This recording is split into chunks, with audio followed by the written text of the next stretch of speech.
These Echelon screens are designed so you can do many types of workouts in your home space, whether it be on a rower or bike or just on the ground, stretching, mobility, recover. But all you need to do to use this, you first tap the screen like I did so here, and you can basically sign up, which I recommend doing if you want to save your results, save your workouts, and view your data later online and basically favorite workouts, or you can log in if you have an account.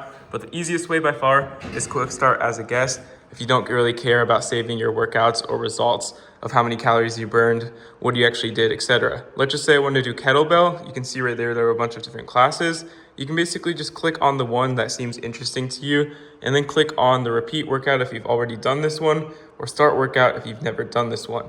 And basically it'll start in a few seconds. You can pause it with this button in the middle of the screen, mute your volume, or connect your headphones or wearable device right here if you want to as well. So it can basically track your calories or heart rate zones, etc. So you're actually doing this correctly.